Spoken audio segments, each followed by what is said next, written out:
नमस्कार। आज हम एक ऐसी कहानी देखने जा रहे हैं जो सुनने में बिल्कुल फिल्मी लगती है। सोचिए, एक आदमी जो 25 साल तक दो दो जिंदगियां जी रहा था और उसके आसपास किसी को जरा सी भी भनक तक नहीं लगी। तो सवाल यही उठता है, मनोज चौबे आखिर ये था कौन? एक तरफ तो एक सम्मानित बिजनेसमैन और दूसरी तरफ एक मास्टर चोर।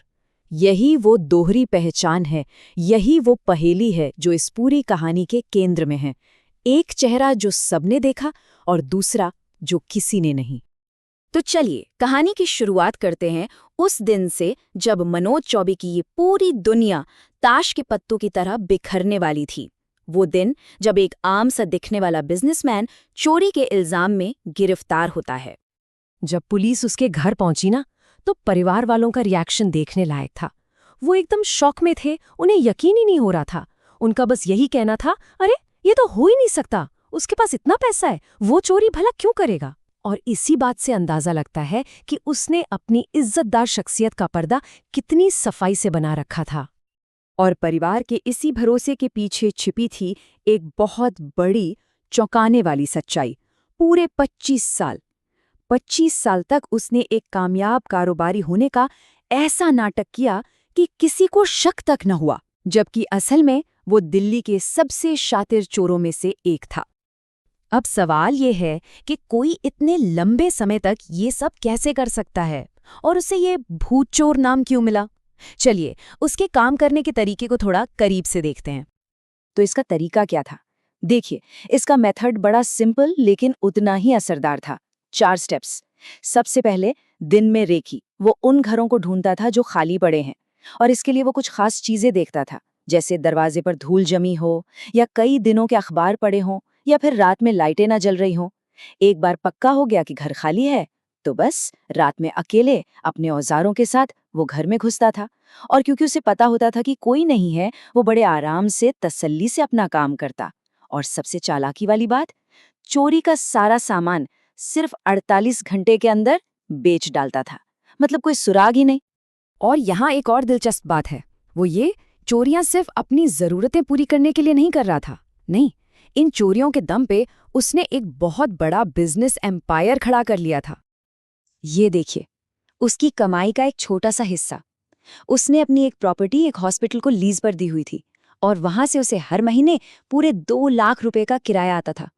सोचिए, पूरी तरह से एक लीगल इनकम जो असल में चोरी के पैसों से बनी थी। और ये तो बस एक शुरुआत थी। चोरी से जो भी पैसा आता वो उसे असली बिजनेस में लगा देता था। उसने नेपाल में एक होटल खोला, अपने होम टाउन में एक गेस्ट हाउस बनाया। मतलब उसने चोरी के काले धन को सफेद करने का पूरा सिस्टम बना रखा था। लेकिन उसके धोखे की जो सबसे हैरान करने वाली परत है, वो अब सामने आएगी। उसकी दोहरी पारिवारिक जिंदगी, जिसे उसने बड़ी ही चालाकी से सालों तक छुपाए रखा। यकीन करना मुश्किल है, पर उसकी 2 अलग-अलग जिंदगियां थीं, 2 परिवार। एक तरफ सिद्धार्थनगर में उसकी बीवी थी, जिससे शादी को 20 साल से ज्यादा हो चुके थे। उस परिवार को लगता था कि वो दिल्ली में पार्किंग का ठेकेदार है। और दूसरी तरफ दिल्ली में उसने नेपाल की एक महिला से शादी कर रखी थी। इस परिवार को लगता था कि वो एक बड़ा होटल मालिक है। और कमाल की बात ये कि दोनों में से किसी भी परिवार को दूसरे के बारे में कुछ भी पता नहीं था। तो सवाल है कि वो ये सब मैनेज कैसे करता था?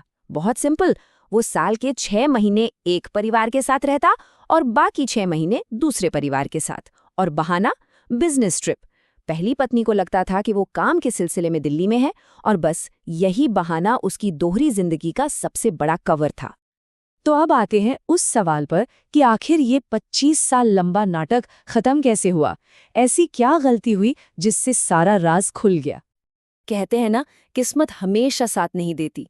एक चोरी के दौरान उसे चोट लग गई और वो लगभग 1 घंटे के लिए बेहोश हो गया। जब उसे होश आया और वो चोरी का माल लेकर निकला, तो पास के एक सीसीटीवी कैमरे में कैद हो गया। कुछ दिन बाद पुलिस ने उसे एक और कैमरे में स्कूटर पर जाते हुए देखा।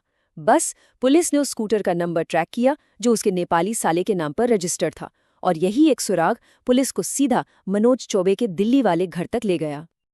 और जब पुलिस ने उसे पकड़ा ना, तो एक और राज खुला। पता चला कि वो पहले भी 9 बार गिरफ्तार हो चुका था, लेकिन हर बार वो अपना नाम बदल देता था। इसी वजह से उसका कोई लंबा चौड़ा क्रिमिनल रिकॉर्ड ही नहीं बन पाया और वो हर बार आसानी से जमानत पर बाहर आ जाता था। तो चलिए अब आखिर में ये देखते हैं कि उसकी इस गिरफ्तारी के बाद क्या हुआ और उसके झूठ की वजह से पीछे क्या कुछ बिखर गया। उसकी गिरफ्तारी का असर बहुत बड़ा था। सोचिए, उसके दोनों परिवार, सिद्धार्थनगर वाला भी और दिल्ली वाला भी, दोनों ही गहरे सदमे में थे। उन्हें समझ ही नहीं आ रहा था कि उनके साथ क्या हुआ। उधर दिल्ली पुलिस अब हजारों पुरानी अनसुलझी चोरियों की फाइलें दोबारा खोल रही है, ये पता लगाने के लिए कि उनमें मनोज का हाथ तो नहीं था। और मनोज चौबे की कहानी अब पुलिस और क्रिमिनल साइकोलॉजी के एक्सपर्ट्स के लिए केस स्टडी बन चुकी है।